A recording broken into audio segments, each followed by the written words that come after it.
kita uji hati kita sendiri. Ketika iman dan ketaatan kita diuji kepada Tuhan oleh iblis, apakah kita benar-benar masih bersyukur sama Tuhan kalau doa kita nggak dijawab? Apakah kita tetap percaya sama Tuhan kalau kita nggak diberkati? Saya mau bilang ini nggak gampang. Apakah kita tetap bersyukur waktu hidup kita pas-pasan? Saya ingin mengingatkan ada 5 hal yang Tuhan ingatkan reaksi kita di tengah-tengah pergumulan. Waktu pencobaan itu diizinkan terjadi dalam hidup kita, ketika kita harus menghadapi padang gurun, ketika kita harus menghadapi kesusahan, kesulitan, ujian, masalah, ada peringatan yang Tuhan berikan mengacu kepada pengalaman Tuhan bersama bangsa Israel. Ada 5 hal yang Tuhan ingatkan dalam 1 Korintus 10 ayat 1-13. Kita nggak akan baca semua. Yang Tuhan ingatkan, yang pertama, judul perikopnya 1 Korintus 10 1-13 itu gini: Israel sebagai suatu peringatan. Oleh karena itu kita harus ingat-ingat pesan Tuhan dari pengalaman Tuhan dengan bangsa Israel. Hal pertama yang kita harus ingat ketika menghadapi pergumulan, nomor 1, jangan berbuat jahat. 1 Korintus 10 ayat 6 bilang gini, supaya jangan kita menginginkan hal-hal yang jahat seperti yang telah mereka perbuat. Ketika kita menghadapi masalah, tantangan untuk berbuat jahat itu ada. Saya kasih contoh, ketika duit kurang, ketika uang pas-pasan, lalu ada kesempatan untuk mencuri. Saya yakin kadang-kadang maksud hati tidak niat mencuri, maksud hati tidak niat menipu, tapi butuh. Firman Tuhan ingatkan, di tengah-tengah masa ujian jangan sampai kita berbuat jahat. Itu peringatan yang pertama. Ketika kita sedang diuji, keputusan apapun yang kita mau ambil, contoh diputusin pacar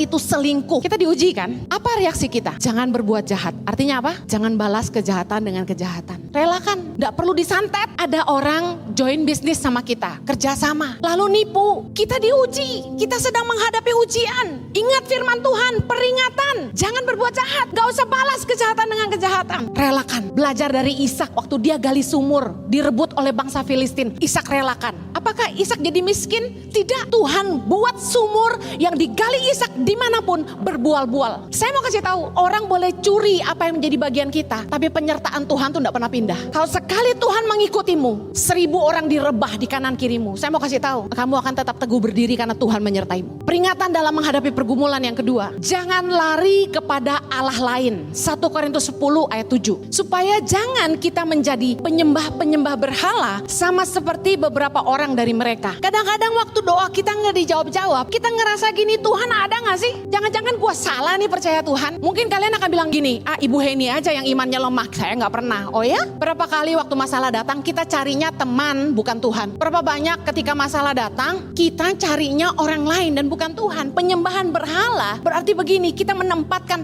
yang lain lebih dari Tuhan dalam hidup kita. Lebih ngandalin hamba Tuhan daripada Tuhan. Saya jujur udah berkali-kali ngomong, kalau lagi bergumul punya masalah, jangan curhatnya ke hamba Tuhan. Kenapa? Belum tentu dia peduli sama hidupmu dan belum tentu nasihatnya yang terbaik buat kamu. Apalagi banyak orang yang suka ngejar-ngejar hamba Tuhan, udah tahu hamba Tuhannya jaim masih dikejar juga. Boleh saya minta waktu ketemu untuk cerita masalah saya? Dia tahu nggak hamba Tuhan juga masalahnya banyak. Saya mau kasih tahu, saya dalam hidup saya nggak pernah curhat, mau ke teman mau ke hamba Tuhan. Kalau saya kesel, saya ngomong aja. Ngapain curhat? Kalau kamu curhat ke orang lain, beritanya udah beda lagi nanti nyampenya. Saya kesal sama Tina sama Lina di rumah, saya ngomong sama mereka sehingga masalahnya selesai. Nggak perlu lari-lari nangis-nangis ke orang. Saya tiap kali punya masalah, saya lari ke Tuhan. Karena bagi saya gini, yang paling cinta saya cuma Tuhan, yang paling ngerti saya cuma Tuhan, yang mampu tolong saya cuma Tuhan. Kenapa lari ke manusia? Pelajaran dari bangsa Israel, ketika mereka menghadapi masalah di padang gurun, mereka bosan, mereka bergumul, mereka malah sibuk kumpulin emas, bikin patung. Bukankah kita juga begitu?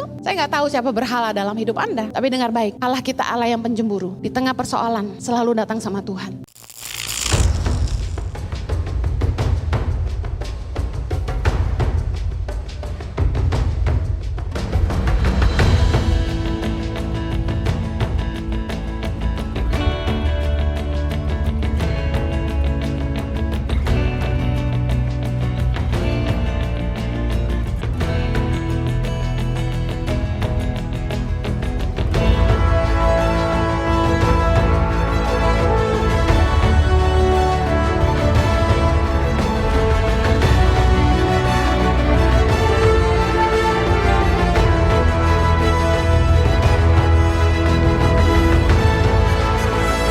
Suka duka, perjuangan guru tangan pengharapan dalam membangun pendidikan di pedalaman Indonesia.